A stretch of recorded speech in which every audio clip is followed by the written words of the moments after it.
Assalamualaikum warahmatullahi wabarakatuh. Sana BE TV, senang sekali kali ini saya Ricky Amelia kembali dapat menjumpai Sana BE TV dalam program Obat Obrolan Kesehatan. Dan untuk obrolan kesehatan kali ini saya sudah bersama dengan narasumber saya istimewa sekali. Hari ini sudah hadir di studio. Kita sapa dulu, ada Dr. Rama Mandela. Halo dokter. Halo. Apa kabar? Alhamdulillah baik. Alhamdulillah baik. Hari ini kita akan berbincang-bincang ya dok ya mengenai apa itu amandel dan juga bagaimana cara mengatasinya. Tapi kalau kita dengar kata amandel mungkin sudah banyak juga ya dok ya, mungkin tidak terlalu asing nih. Tapi mungkin boleh dijelaskan dulu dok, amandel ini sebenarnya apa sih? Jadi amandel itu, atau kalau bahasa medisnya kita sebut juga dengan tonsil gitu ya. Jadi suatu jaringan limfoid gitu ya yang dialiri daya tahan tubuh kita gitu ya, terutama pada anak-anak usia 7-14 tahun gitu. Biasanya itu amandel. Nah, amandel itu biasanya letaknya ada beberapa masyarakat gitu yang suka salah kaprah gitu ya tentang amandel yang ada di tenggorokan gitu. Salah kaprahnya tuh gimana gitu ya, suka ngira itu amandel kalau kita buka mulut tuh yang kegantung tuh malah amandel. Itu amandel ya katanya? Nah, iya, betul. nah itu ternyata bukan amandel gitu ya. Justru amandel itu ada yang di bagian kiri dan bagian kanan gitu ya, yang dihapit antara bagian pilar bagian di depan sama pilar bagian depan. Nah, dia di antaranya gitu. Pada orang-orang yang amandelnya tidak meradang gitu, atau dengan amandel yang tidak sedang meradang, atau dia tidak punya amandel yang kronik gitu ya, biasanya dia bersembunyi di balik kedua pilar itu, pilar di bagian depan atau di pilar di bagian belakang. Oke, nah jadi sebenarnya untuk fungsi amandel sendiri itu apa sih? Nah, seperti yang saya udah bilang tadi, itu fungsi dari amandel itu yaitu gitu ya, pada anak khususnya usia 7-14 tahun biasanya dia nanti sebagai imunoglobulin atau daya tahan tubuh gitu ya. Daya tahan tubuh, tapi dialirnya tidak terlalu banyak gitu. Masih banyak imunoglobulin alamiah di dalam tubuh kita itu yang fungsinya untuk proteksi diri kita dari virus atau dari bakteri. Gitu sih. Nah, kalau kita mungkin orang awam ya dok ya, seperti saya mungkin Sana BE TV juga di rumah. Ini kan kadang kalau misalkan, aduh ada radang nih, coba lihat amandel, nggak bisa dilihat langsung, disuruh langsung dilihat. Itu sebenarnya benar nggak sih dok? Atau memang harus ada pemeriksaan khusus kalau kita mau tahu amandelnya itu beradang atau enggak? Sebenarnya kalau misalnya tahu dulu gitu ya, intinya sih tahu dulu gitu, kalau amandel itu yang mana gitu ya. Sekali lagi saya tegaskan, amandel itu bukan yang kegantung gitu. Justru amandel itu yang di balik, yang di kanan dan yang di kiri gitu ya, ada struktur gitu di balik sebuah pilar gitu. Nah, itu yang disebut dengan amandel gitu ya. Ketika misalnya kita bisa mau melihat gitu, asal kita tahu posisinya, pasiennya disuruh membuka mulut. Kalau lagi radang, posisi amandelnya pasti akan keluar dari pilarnya gitu ya. Dia akan membesar ke kanan ke kiri menuju tengah mulut gitu ya. Di antara lidah yang tergantung gitu ya, di antara lidah yang tergantung, dia akan timbul dari kanan dan dari kirinya. Jadi bisa dilihat dan kasat mata, untuk masyarakat awam juga bisa ngelihat gitu ya. Suruh anaknya buka mulut lebar-lebar gitu ya, sambil ngomong gitu, biasanya bisa kelihatan amandel yang sedang membesar. Tapi untuk pasien yang tidak punya dengan tonsilitis atau amandel yang kronik, sukar kita ngelihatnya karena dia akan bersembunyi di balik pilar yang bagian depan sama pilar yang bagian belakang seperti yang saya jelaskan tadi. Oke, nah tapi kalau untuk ciri-cirinya sendiri dok, selain itu yang bisa dilihat langsung oleh orang awam juga ya, kalau selain itu ciri-cirinya lagi penyakit dari amandel ini ada apa? Radang amandel. Iya, radang amandel. Oh gitu ya. Jadi radang amandel itu gejalanya tuh hampir mirip gitu ya. Struktur di dalam tenggorokan gitu tuh ada banyak gitu ya. Ada dinding faring gitu ya, ada dinding laring gitu, dan ada amandel itu sendiri gitu ya. Gejalanya itu hampir-hampir mirip gitu ya. Tapi yang membedakan amandel dengan radang tenggorokan yang lain itu biasanya gitu ya, amandel itu dia terbentuk memiliki sekat-sekat gitu ya. Dia memiliki kayak celah-celah begitu ketika dia sedang meradang, atau peradangannya memang sudah lama dan amandelnya besar gitu. Jadi dia akan gampang menyimpan sisa bakteri di sana gitu ya. Sisa bakteri, makanan bisa tersimpan di sela-sela amandel yang sedang besar itu gitu ya. Jadi apa gejalanya yang akan timbul? Yang pertama, pasiennya bakal bau mulut atau halitosis. Biasanya itu yang bakal muncul gitu ya. Tentu karena dia membesar, tanda-tanda peradangan bakal muncul gitu ya.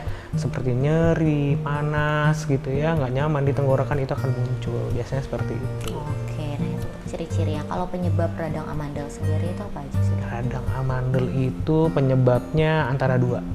Yang pertama adalah bakteri, yang kedua adalah viral. Faktor pencetusnya nanti yang banyak. Oh, nah apa tuh? Mungkin bisa dijelaskan juga yang kesana. Nah, ini pada anak-anak nih, biasanya kalau anak-anak mulai dari SD gitu ya, sampai ke SMP gitu ya, yang daya tahan tubuhnya sering fluktuatif nih, gampang naik, gampang turun gitu ya. Kadang ada anak-anak yang susah tidur gitu ya. faktor-faktor pencetus yang paling sering muncul itu yang pertama adalah anaknya sering minum es nih, gitu ya, minum es, terus anaknya suka jajan-jajan di tempat yang nggak bersih gitu ya, terus anaknya kurang istirahat gitu ya, itu yang menyebabin biasanya peradangan amandel akan muncul gitu. Kenapa? Fungsi amandel itu letaknya di garda depan di daerah tenggorokan gitu. Dia yang paling muncul. Dia akan menyaring dulu dari pernafasan dari mulut ataupun dari hidung, dia akan menyaring virus atau bakteri. Kalau daya tahan tubuh anak itu tidak baik gitu ya, daya tahan tubuhnya sedang turun, maka amandelnya akan terjadi peradangan. Gitu. Nah ini kalau tadi yang disebutkan berarti ini kalau memang kebanyakan dok untuk kasus radang amandel sendiri ini banyak memang terkena oleh anak-anak atau sebenarnya orang dewasa juga banyak juga nih terkena radang amandel? Yang paling sering timbul radang amandel itu justru pada anak-anak gitu ya, tapi tidak menutup kemungkinan pada orang dewasa amandelnya juga kena. Syaratnya adalah waktu kecil dia pasti kena amandel. Gitu. Oh gitu. Jadi dia nggak pasti kena amandel dulu gitu, amandelnya sudah pernah meradang gitu ya. Apa amandelnya sudah besar gitu ya, terinfeksi virus atau bakteri lagi, pada usia dewasa juga bisa. Juga bisa. Banyak kok pasien-pasien saya datang ke poli gitu ya, udah dewasa gitu, ketika dilihat amandelnya gitu, amandelnya emang sudah besar terus meradang gitu ya. Dari ukuran misalnya dari grade 1 sampai 4 gitu ya, pada orang dewasa dia 2 gitu. Dia 2 ketika sedang meradang, ketiga gitu. Justru pada anak-anak biasanya yang belum pernah amandel, grade-nya di 1 gitu. Ketika dia kena radang, grade 2. Makanya pada dewasa itu yang sering kita temukan amandelnya itu leblebih besar justru dibanding anak-anak. Dibanding anak-anak. Nah ini nanti saya mau tanya juga sebenarnya untuk radang amandel ini sendiri berbahaya nggak sih dok? Tapi disimpan dulu jawabannya, kita rehat dulu ya dokter ya. Terus ada BTV jangan kemana-mana, kami akan segera kembali tentunya setelah pesan berikut ini.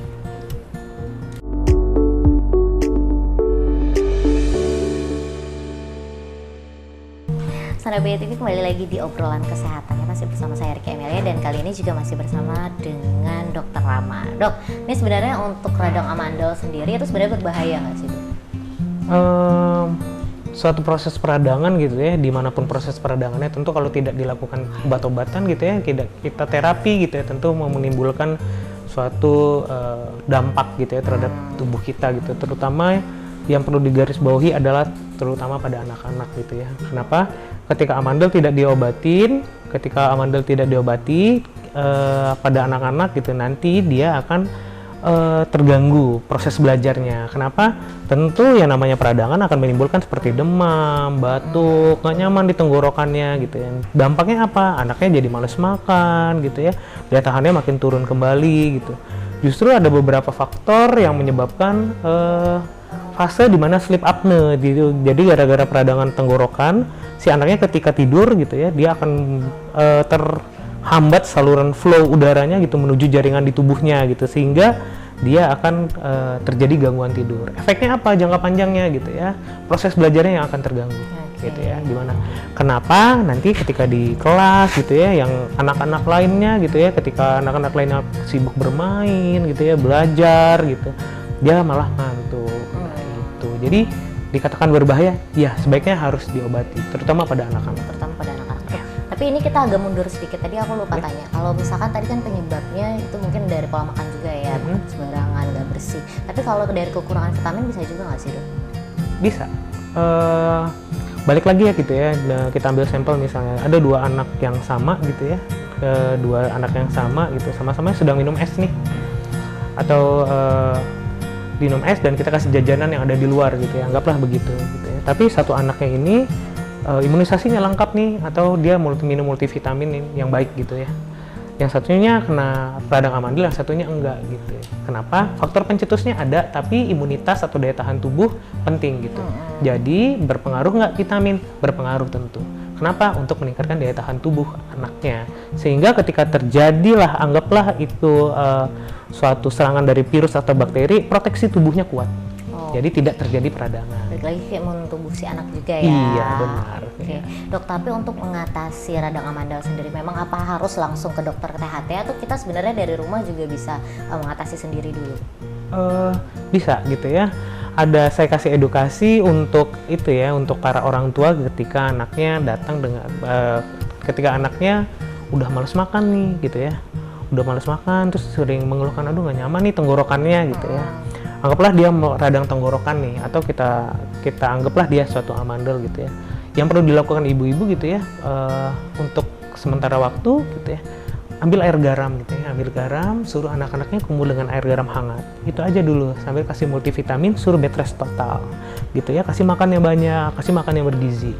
Nah kalau misalnya berapa hari, 2-3 hari keluhannya malah makin berat, baru dipikirkan atau dipertimbangkan dibawa ke dokter spesialis atau ke fasilitas kesehatan terdekat. Oke, jadi memang ada tahapannya juga ya dok ya, kalau misalkan memang sudah merasa ini kayak tidak ada perubahan, baru dibawa ke dokter kesehatan sendiri. Dok, tapi kalau misalkan mungkin orang awam, saya sendiri juga cara BTV di rumah juga sering dengar ya, ini radangnya udah parah jadi harus dioperasi. Apakah memang untuk penyembuhan dari radang amandel ini memang harus dioperasi atau sebenarnya bisa pakai obat-obatan aja? Jadi yang namanya tindakan operasi dari amandel itu tentu kita ada indikasinya ya secara medis gitu ya. Tidak datang pasien dengan keluhan datang ke poli gitu, dengan kita lihat amandelnya ternyata bengkak gitu, kita nganggap itu ternyata tonsilitis gitu atau radang amandel, kita jadwalkan untuk tindakan operasi, tentu tidak gitu ya. Justru ketika kita menjadwalkan operasi, anaknya harus bebas infeksi terlebih dahulu gitu ya. Nggak mungkin anaknya ketika lagi sakit tenggorokan kita operasi, nggak boleh. Justru tidak boleh, kita harus menenangkan peradangannya terlebih dahulu, itu yang paling utama. Setelah itu baru kita lakukan penilaian. Apa yang menjadi indikasi untuk seorang anak dilakukan tindakan tonsilektomi atau operasi amandel? Yang pertama, anaknya harus terjadi gangguan tidur dulu gitu ya, atau anaknya biasanya karena amandelnya besar, dia akan mengganggu flow airway atau saluran udara untuk lewat gitu ya, sehingga keluhannya akan timbul anaknya mengorok gitu ya. Sering anak kecil yang tidurnya mengorok, coba dilihat deh amandelnya, takutnya amandelnya besar gitu ya. Terus ada di seperti yang saya bilang tadi gitu ya, ada di fase dia akan sleep apnea gitu ya, dia bakal ketika dia tidur gitu ya, pulas, tiba-tiba dia seperti kehilangan nafas gitu ya, kehilangan nafas, dia berusaha untuk mengambil nafasnya kembali gitu ya, setelah itu baru dia tidur kembali gitu. Memang anaknya memang tidur, tapi kualitas tidurnya yang tidak baik. Oke, gitu. jadi memang ada prosedurnya terlebih Ada dahulu prosedurnya ya. Kalau udah timbul komplikasi tersebut, kita lihat amandelnya besar tanpa ada peradangan, baru kita indikasikan untuk dilakukan tonsilektomi atau operasi amandel. Oke, nah ini yang jadi sebenarnya tuh yang jadi permasalahan nih dok. Kadang banyak mungkin orang awam yang kalau misalkan ada penyakit apa, bukan cuma radang amandel, dia kan suka kayak, aduh nggak usah ke dokter dulu deh, minum A, minum B, minum C dulu. Nah sebenarnya ini mungkin keluar juga dari konteks penyakit radang amandel sendiri ya dok ya. Ini untuk kepercayaan minum-minum herbal tanpa resep dokter, tanpa harus konsultasi dulu ke dokter, ini sebenarnya aman gak sih dok? Saya gitu ya, kalau misalnya ada beberapa pasien saya memang dia mempercayai untuk terapi-terapi yang di luar medis gitu ya. Saya tidak bisa berbuat banyak gitu kalau memang pasiennya juga mau gitu, karena itu hak pasien gitu ya. Tapi saya cuma mengedukasi ke pasiennya, tolong jangan ditinggalkan medisnya. Karena untuk obat-obat herbal, jujur saya nggak berani berkata banyak gitu ya, karena kami juga jujur kami tidak mempelajari itu gitu. Selagi yang memiliki efek baik terhadap tubuh si pasiennya, ya silahkan. Tapi kalau misalnya sudah menimbulkan efek buruk gitu ya, atau malah dari keluhan yang tidak membaik malah makin berat, tolong ditinggalkan gitu ya. Dan kembali lagi ke medis gitu ya. Kenapa? Medis memang udah ada jurnal-jurnalnya gitu ya, udah dipelajarin bertahun-tahun dan ada buku-bukunya gitu ya. Iya, karena tidak mungkin kalau kita lihat juga berkaca dari beberapa kasus, bukan cuma ada 1-2 kasus ya dok ya, karena mungkin nanti dulu deh ke dokternya, coba obat ini dulu, ketika sampai ke dokternya malah juga sudah parah gitu. Betul. Oke, balik lagi ke radang amandel tadi, ini kan ada tindakan operasi juga dok. Tapi kalau setelah tindakan operasi ini biasanya apakah ada efek sampingnya juga nggak untuk ke pasiennya sendiri? Yang namanya prosedur medis gitu ya, sedikit banyak gitu ya pasti memiliki komplikasi gitu ya. Ada komplikasinya, tapi nanti komplikasi itu akan kita jelaskan kepada pasien gitu. Seperti operasi tonsilektomi, tentu ada komplikasi pasca operasinya gitu. Yang paling sering adalah yang pertama adalah infeksi, yang kedua perdarahan pasca infeksi, perdarahan pasca operasi gitu. Perdarahan pasca operasi, kenapa kita harus merigasi, kita mengikat gitu ya, kita ikat pembuluh darah, tempat luka yang tempat kita operasi kita ikat gitu ya. Setelah kita ikat, nah nanti kita edukasi nih pasiennya gitu ya, nggak boleh batuk, nggak boleh berdehem, tidurnya harus di satu posisi gitu ya, tidak boleh makan yang keras dulu, harus makan bubur dulu. Nah komplikasi itu biasanya terjadi itu malah karena si pasiennya sendiri nih, gitu ya. Misalnya udah kita edukasi begitu, ternyata pasiennya masih ada, waktu itu pasien saya juga ada yang makan bakso gitu ya, malah nanti berdarah kembali gitu. Tapi komplikasi untuk operasi amandel insya Allah selagi mungkin saya berapa kali operasi amandel gitu ya, sampai sejauh ini belum ada. Oke, tapi dampak-dampak yang seperti itu memang jangka panjang atau sebenarnya cuma pasca operasi aja? Pasca operasi aja. Pasca operasi aja. Justru pada pasien-pasien operasi amandel yang udah dioperasi justru nggak bakal radang amandel lagi. Iya, Kenapa? Radang amandelnya kan udah diangkat. Iya, benar. Oke, ini kita nanti akan ngobrol lagi ya, Dok, ya. Mungkin untuk segmen terakhir mungkin ada pesan-pesan juga ada untuk Sanabe TV untuk mencegah juga penyakit dari radang amandel. Kita rehat dulu sekali lagi ya, Dok. Untuk Sanabe TV jangan kemana-mana, tetap di obrolan kesehatan.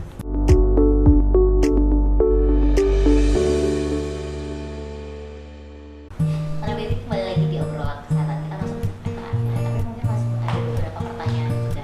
Tadi kita sudah ngobrol-ngobrol juga terkait dengan tindakan operasi radang amandel ya. Tapi untuk prosedurnya sendiri ini kan terkadang orang-orang awam kan kalau dengar kata operasi itu udah mulai panik duluan nih, aduh jangan deh kalau berobat ke dokter nanti disuruh operasi nih, akhirnya takut. Nah, untuk prosedurnya sendiri sebenarnya seperti apa sih, Dok? Apakah memang semengerikan itu atau gimana sebenarnya? Jadi prosedur untuk dilakukan tindakan tonsilektomi ya kayak tadi ya seperti saya jelasin sebelumnya tadi gitu ya. Jadi kita memang sudah ada indikasi medisnya untuk dilakukan tindakan tonsilektomi gitu. Setelah anaknya memenuhi indikasi untuk dilakukan operasi amandel, baru kita lakukan tindakan operasi amandel gitu ya. Jangan takut untuk dilakukan tindakan operasi amandel, yang penting sesuai indikasi medisnya gitu ya. Operasi amandel tuh nggak dibuka harus dioperasi yang dari luar gitu ya. Kita cuma buka mulut, terus kita lihat amandelnya, baru kita buang amandelnya. Ada dua cara sih sebenarnya gitu ya. Pertama cara yang menggunakan diseksi gitu ya, atau sekarang udah menggunakan beberapa alat canggih gitu, seperti di salah satu rumah sakit saya gitu udah memiliki alat radiofrekuensi gitu ya. Dia minimal invasif gitu.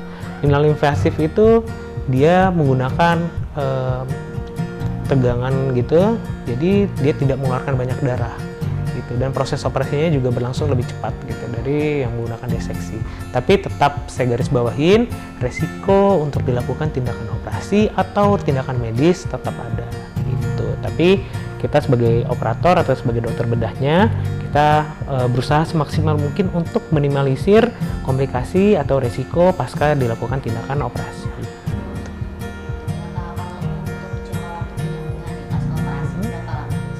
Biasa ya. Nah nanti yang paling penting dari pantangan-pantangan itu biasanya sih makanan gitu ya. Makanan tuh seperti nggak boleh makanan yang panas gitu atau makanan yang terlalu keras. Tapi pada sehabis operasi gitu pasiennya biasanya kita suruh makan bubur-bubur lunak gitu ya.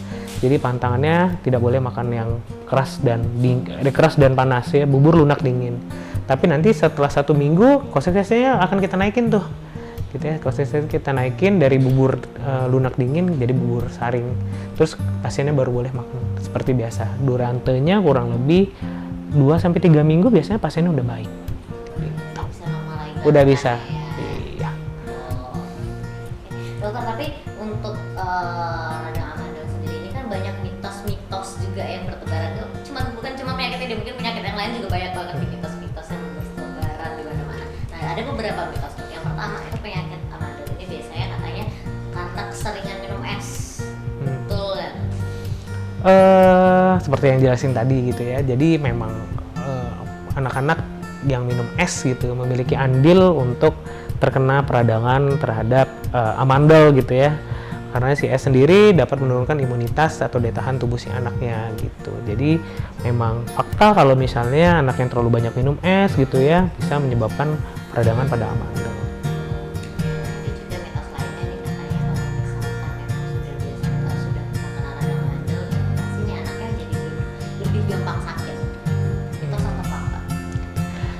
Memang seperti yang saya jelaskan tadi juga gitu ya, memang di amandel itu terutama pada anak-anak dengan usia 7-14 tahun memang dialiri imunoglobulin gitu ya, tapi dalam jumlah atau kuantiti yang kecil gitu. Sedangkan kita manusia itu memiliki banyak imunoglobulin alamiah gitu ya. Jadi itu mitos kalau misalnya anak-anak habis operasi amandel daya tahan tubuhnya akan gampang cepat sakit gitu. Mitos. Banyak banget kalau kita ngobrolin fakta, mitos dan fakta ini udah selesai kayaknya. Nah, kita langsung aja mungkin untuk pertanyaan terakhir juga, mungkin untuk pencegahan sendiri penyakit radang amandel Yang harus kita perhatikan tentu kalau untuk kita agar kita tidak terkena peradangan amandel atau anak kita tidak terkena peradangan amandel, kita harus ketahuin pencetusnya apa aja gitu ya, seperti minum air es gitu ya, jajan-jajanan yang di luar yang tidak sehat gitu ya, terus faktor anak-anak yang sukar untuk istirahat gitu ya, yang menyebabkan anaknya daya tahan tubuhnya jadi naik turun gitu. Justru anak yang sering istirahat, tidurnya tepat waktu gitu ya, nggak gadgetan gitu, daya tahan tubuhnya akan baik. Sehingga ketika virus dan bakteri menyerang amandelnya tetap terproteksi sama daya tahan tubuh yang baik. Gitu. Iya.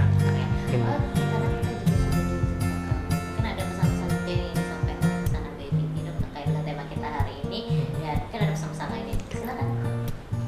Pesan-pesan saya untuk semuanya gitu ya, terlebih tentang amandel gitu ya. Jadi untuk orang-orang yang belum pernah terkena radang amandel, jaga agar kesehatan amandel tetap terjaga gitu ya. Seperti tidak minum es terlalu sering gitu ya, cukup istirahat, olahraga yang cukup gitu, makan makanan yang sehat, dan minum cukup multivitamin gitu. Dan kalau misalnya memang udah terkena infeksi amandel gitu ya, yang ketika memang gejala-gejalanya sudah muncul untuk dilakukan operasi amandel, jangan takut. Jangan takut untuk dilakukan tindakan operasi amandel sama dokter spesialis THT gitu. Karena apa? Nanti akan mengganggu aktivitas hariannya, itu yang lebih berbahaya gitu. Iya. Iya, aktivitas juga malas gitu ya, makan juga malas gitu. Oke, kalau begitu thank you ya Dokter Rama hari ini sudah mampir ke studio kita, sudah mau berbincang-bincang juga bersama saya dan mengedukasi untuk Sana Baby di rumah juga. Sukses dan sehat selalu ya Dok ya. Iya, makasih ya. Oke, dan tentunya untuk Sana Baby TV juga terima kasih sudah menyaksikan obrolan kesehatan untuk episode kali ini. Semoga tayangan kami tetap menjadi tayangan yang informatif dan selalu menjadi hiburan menarik untuk Sana Baby TV. Tonton dimanapun berada. Akhir kata saya